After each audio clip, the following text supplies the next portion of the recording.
Moussa Sangaré, un 31enne italiano di origini ivoriane, ha confessato l'omicidio di Sharon Berzeni, avvenuto a Terno d'Isola, in provincia di Bergamo.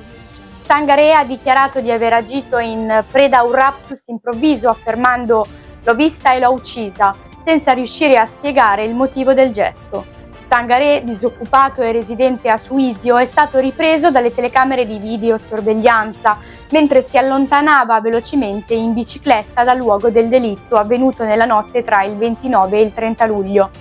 I carabinieri, coordinati dalla Procura di Bergamo, lo hanno rintracciato e fermato in un'abitazione nel bergamasco, identificandolo come il presunto autore dell'omicidio grazie alle immagini dei sistemi di sorveglianza. Contro Sangaré ci sarebbero gravi indizi di colpevolezza e il fermo è stato disposto dal pubblico ministero per evitare il rischio di fuga, di reiterazione del reato e di occultamento delle prove. L'uomo ha precedenti per aggressione, ma non legati a crimini di droga o spaccio, e sembra non conoscesse la vittima. L'omicidio non sarebbe legato a motivi come rapina, droga, tentativo di aggressione sessuale o presunti versamenti della vittima a Scientology. Si parla dunque di un atto privo di movente preciso. Il vicepremier e leader della Lega, Matteo Salvini, ha commentato la vicenda sui social elogiando l'operato dei carabinieri e auspicando una pena severa in caso di colpevolezza.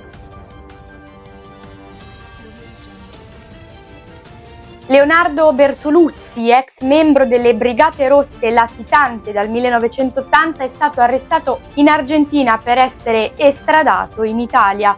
Bertoluzzi aveva ottenuto lo status di rifugiato in Argentina nel 2004, ma questo è stato revocato recentemente dalle autorità argentine, consentendo così l'esecuzione della misura restrittiva.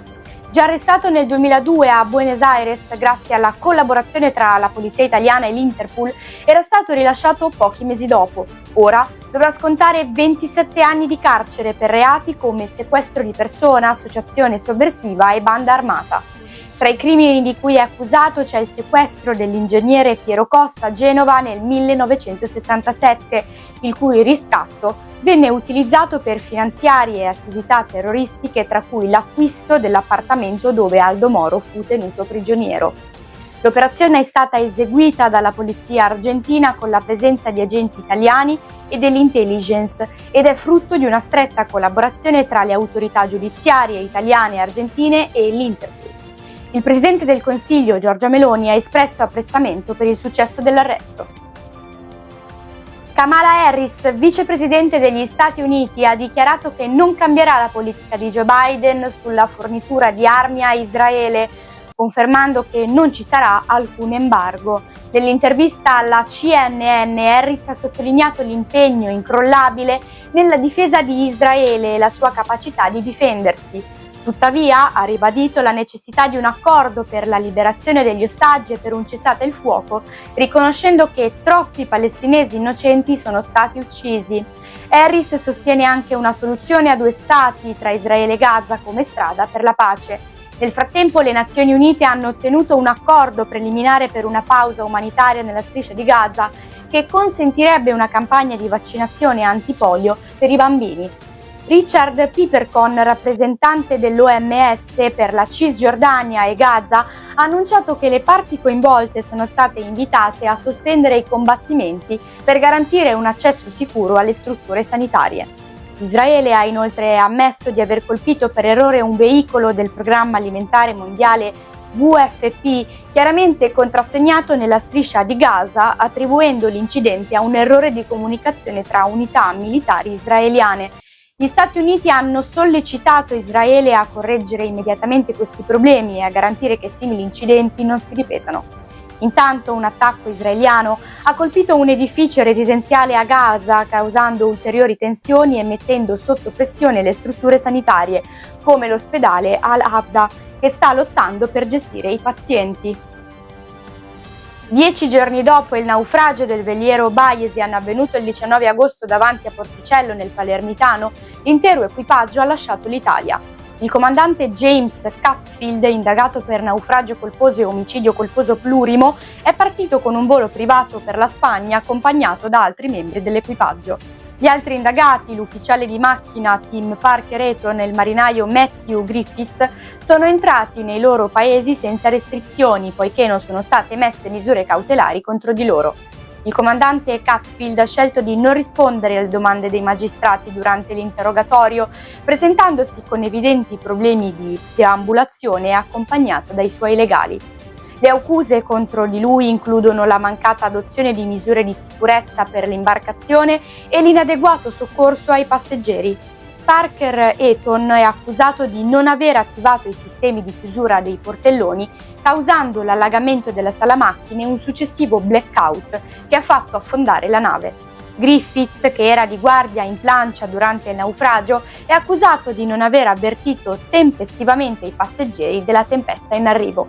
Il naufragio ha causato la morte di 7 persone, tra cui il magnate inglese Mike Lynch, sua figlia Anna, il presidente della Morgan Stanley International Jonathan Bloomer con sua moglie Anne, l'avvocato Chris Morbillo con sua moglie Nada e il cuoco di bordo Riccardo Thomas.